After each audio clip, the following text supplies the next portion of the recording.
This is part 3 of a series on the topic of purpose and meaning. In the previous 2 videos, we have established a universe that is inherently a wild animal, random and chaotic, devoid of meaning or purpose. But the question remains, how can we muster up the courage to live in such a playground? What must we do to create some semblance of meaning and order in this place? Let us explore these things further with the Oscar-winning Everything Everywhere All at Once, a truly existentialist masterpiece. While many video essays cover everything from the symbolic color schemes to how the googly eyes contrast with the everything bagel to the overall message of the film, I want to highlight a few key details I think they all miss. Albert Camus famously wrote, "There is but one truly serious philosophical problem, and that is suicide. Judging whether life is or is not worth living amounts to answering the fundamental question of philosophy. All the rest, whether or not the world has 3 dimensions, whether the mind has 9 or 12 categories, comes afterwards. These are games one must first answer." In the case of the hit A24 film, directed by a couple of Daniels, we are talking about a world with far more than just 3 dimensions, or a mind having 9 or 12 categories. No matter how many dimensions there are, life remains the most valuable thing in existence. Our protagonist Evelyn goes on a journey that transcends all dimensions. With this, we see that with everything everywhere happening all at once, we learn nothing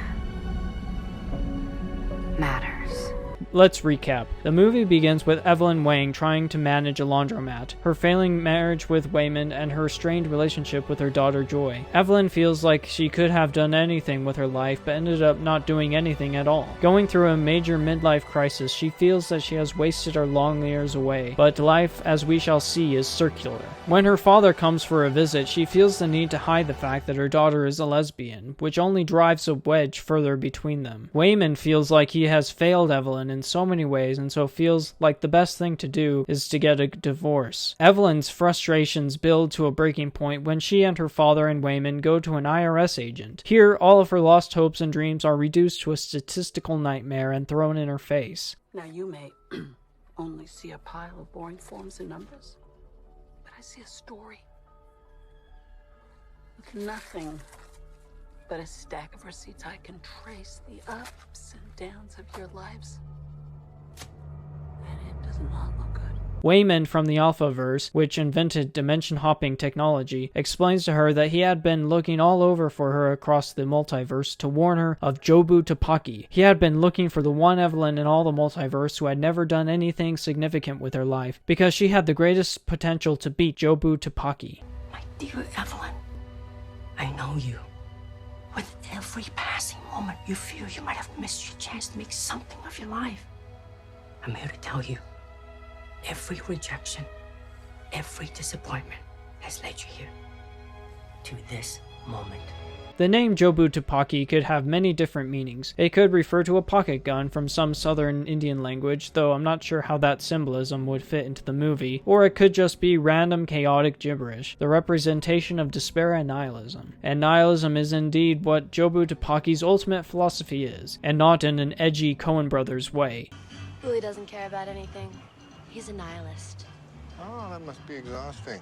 Jobu Tupaki, as it turns out, is Evelyn's daughter Joy. Her backstory goes as follows. After her mother, Evelyn, from the Alpha universe, invented dimension-hopping technology, she tested it out on Joy. However, Joy's mind shattered into a million pieces as she could not contain all the universes that she was experiencing all at once. Seeing how every universe collides with each other and the random chaos it generates, Joy came to the ultimate conclusion that nothing matters. She ended up creating a bagel and literally putting everything on it so that it collapsed into a black hole to suck everything into it. And inside it, Joy would finally cease to exist across all universes. However, Wayman Alpha fears that the bagel will end up also sucking in and destroying all of reality. Wayman, throughout the multiverse, is always attempting to be the most optimistic person in the room. We start the movie with him putting googly eyes on everything. Eyes are the windows to the soul. They are what makes everything seem alive, and when everything seems alive, we are less likely to forget about it. If something has no mouth but eyes, we might say that it is a human with no mouth. But if something has no eyes but a mouth, then suddenly the thing looks uncannily not human or alive. Weimin represents yang, masculinity and order. Joy as Jobu Tupaki represents yin, femininity and chaos. These two forces are constantly pushing and pulling Evelyn in every which direction. But as a woman who took her husband's last name of Wang, or Yang, Evelyn can be the best of both worlds. She learns to create meaning and order out of the random chaos that is in her life. One aspect of the movie that I find no one is talking about is how one accesses other worlds and takes on the attributes of an alternate self. It is through simple random acts. Oftentimes, to express the highest form of free will, one must do something which lacks a chain of causality, something outside the falling dominoes, an action so random it is in the moment which had no cause before it. The way Evelyn and others around her can trigger skills had by alternate versions of themselves are by these random and spontaneous actions which act as a slingshot to jump the user to access the other universes. These actions could be like eating chapstick, stapling a piece of paper to your forehead, or using anything as a butt plug. Things that seem random to us in this universe but are normal in others. Typically, when we see a person access other universes, they are always sure to just do one at a time and access determined by a computer to specific universes, lest they end up experiencing everything everywhere all at once like Jobu Tupaki. When the Alpha verse is determined that the best way to save the multiverse is to kill Joy before she can access the bagel, her mother, Evelyn, refuses and instead wants to save her daughter. She starts doing many random things at once and becomes just as powerful as her daughter. But just when it seems that Evelyn is about to give in to the random chaos of everything everywhere all at once, her Weimin steps in and tells everyone to just be kind.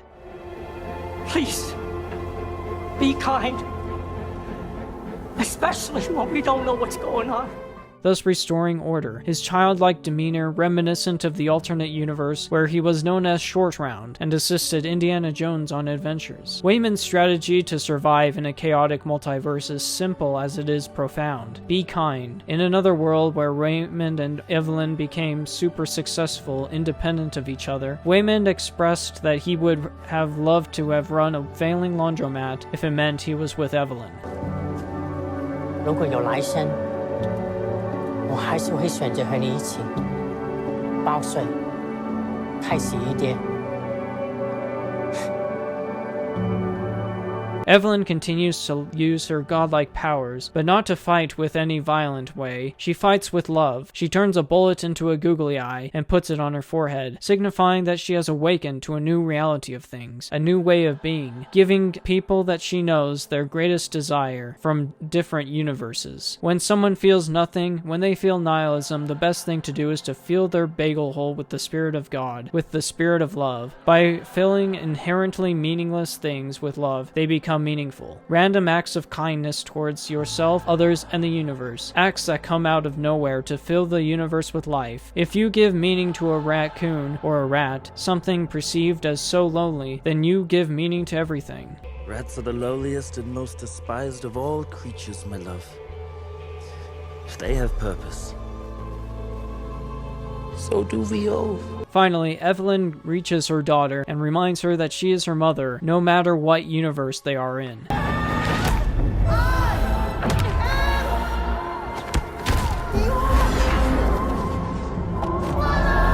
Even if it is a universe where all you can be is a rock or a piñata. But when you love something, you have to be willing to let it go. A mother bird must allow her little ones to leave the nest and fly on their own. There are so many things that bother Evelyn about Joy. The fact that Joy wants to be independent, the fact that she is getting fat, the fact that she has a tattoo. But loving someone doesn't mean we have to agree with every decision they make.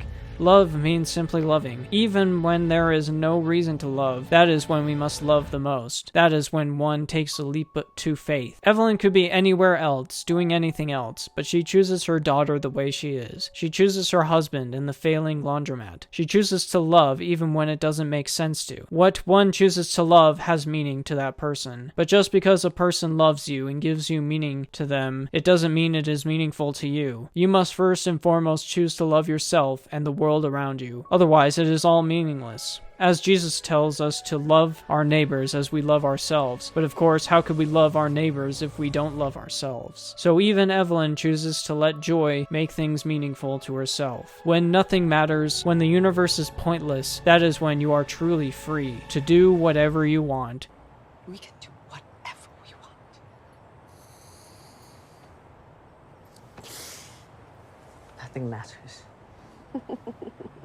Think back to the most depressing time of your life, how you so desperately wanted something to matter, but you didn't get it. Now think of your most joyous moment. Then nothing mattered, only that one tiny moment. That's why we call it being carefree, because you realize nothing matters. When nothing matters, no matter what happens to you, you can choose to fill it with meaning at the moment, whatever that is. You can choose to see it as a negative or a positive. Consider Jesus Christ, when he died on the cross. For many all over, the ultimate symbol of Roman torture, death, and pain instantly became the ultimate source of life and salvation. Or to quote Viktor Frankl, everything can be taken from a man but one thing, the last of the human freedoms, to choose one's attitude in any given set of circumstances, to choose one's own way. Evelyn and her daughter Joy end the story having embraced the chaotic nature of the universe. They choose amor fati, love of fate. They are Uberfraus, existing as transcendent beings, being everything everywhere all at once, but choosing to live in the moment for those they love. Evelyn could have chosen to be anything, but she chose to return to the failing laundromat, embracing the meaningless life she leads, but choosing to give it meaning anyways.